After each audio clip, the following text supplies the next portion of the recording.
अनाथ बेटियों का नसीब। सीतापुर नाम के गांव में दो दोस्त अमर और किशन रहते थे। अमर की एक बेटी थी मुन्नी। अमर की पत्नी का देहांत मुन्नी के बचपन में ही हो गया था। अमर एक दिन खेती करके आ रहा था, तभी उसे एक सांप काट लेता है और उसकी मौत हो जाती है। सुबह से शाम हो जाती है पर अमर खेत से नहीं आता है। अब मुन्नी को चिंता होने लगती है। काका, पिताजी अभी तक खेत से नहीं लौटे हैं। पहले तो कभी ऐसा नहीं हुआ। मुन्नी, तू घबरा मत, मैं खेत पर देख कर आता हूँ। किशन खेत में जाता है तो देखता है कि अमर जमीन पर गिरा हुआ है और उसके मुंह से झाग निकल रहा है। किशन समझ जाता है कि अमर को सांप ने काट लिया है और उसकी मौत हो गई है। हे भगवान, ये तूने क्या किया? पहले ही मुन्नी की माँ नहीं थी और अब उसके पिता को भी तूने अपने पास बुला लिया।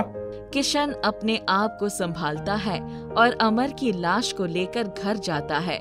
मुन्नी पिता की लाश देखकर बहुत रोती है और कहती है, पिताजी, आप भी मुझे छोड़कर चले गए।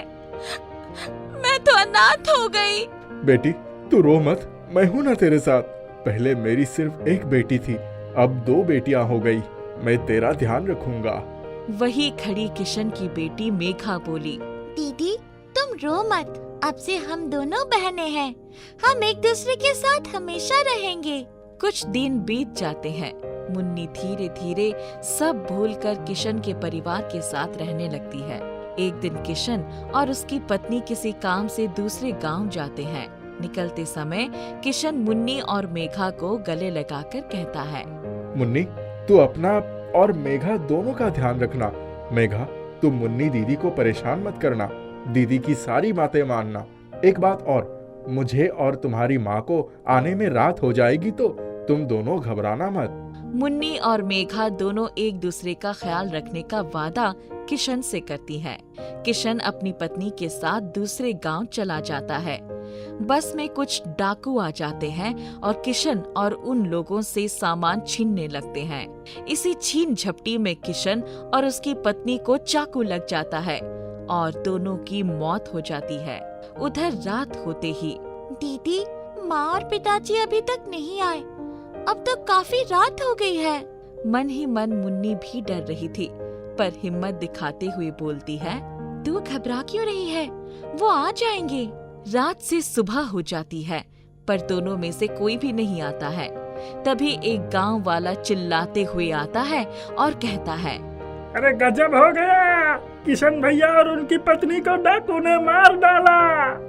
ये सुनकर तो दोनों बहनें जोर जोर से रोने लगी।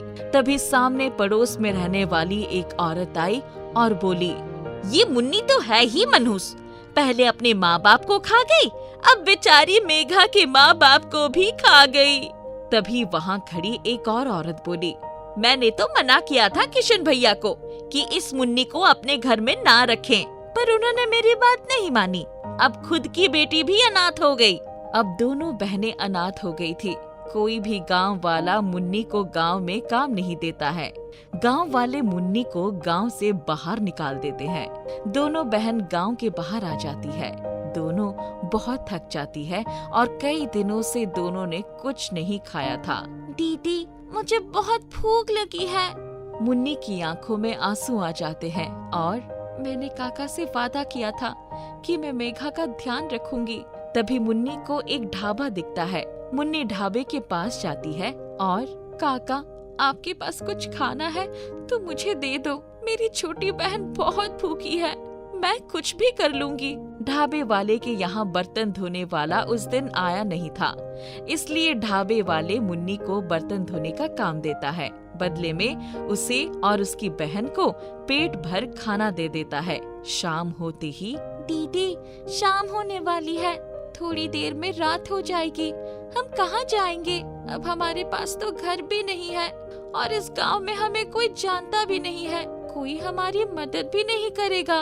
दोनों बहनों की बात ढाबे वाला सुन रहा था।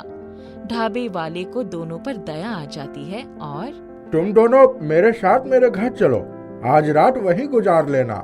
दोनों बहन ढाबे वाले के साथ उसके घर चली जाती है। अगली सुबह काका, क्या आप मुझे कोई काम दे सकते हैं? मैं अपनी छोटी बहन को बहुत पढ़ाना चाहती हूँ। हाँ, हमारे गांव के सरपंच के यहाँ एक नौकरानी की जरूरत है। क्या तुम नौकरानी का काम करोगी? मुन्नी थोड़ी देर चुप रहती है और कहती है, काका, मैं अपनी बहन के लिए कुछ भी कर लूंगी। मुन्नी सरपंच के यहाँ काम करने लगती है। मुन्नी मेघा का दाखिला एक स्कूल में करवा देती है। मेघा पढ़ाई में बहुत होशियार होती है। धीरे धीरे समय बीतता है। अब मेघा 12वीं पास कर लेती है। दिन रात काम करने की वजह से मुन्नी बीमार हो जाती है। ये देखकर, दीदी, अब आपको इतना काम करने की जरूरत नहीं। मुझे गांव के एक स्कूल में टीचर का काम मिल गया है और साथ ही मैं आगे की पढ़ाई भी करूंगी। अब तुम अपने ऊपर ध्यान दो। अब मेरी बारी है तुम्हारी सेवा करने की। तुमने बहुत कर लिया। ये सुनकर तो मुन्नी के आंखों से आंसू बहने लगते हैं। मुन्नी मेघा को गले लगाकर बोलती है, किशन काका, देख रहे हैं ना आप, हमारी मेघा कितनी बड़ी और समझदार हो गई है। अब ये बड़ी टीचर बन गई है। इतने में वहाँ ढाबे वाले काका आ जाते हैं और ये सब देखकर कहते हैं, बेटी मुन्नी, मेघा की इस सफलता के पीछे तुम्हारा ही हाथ है।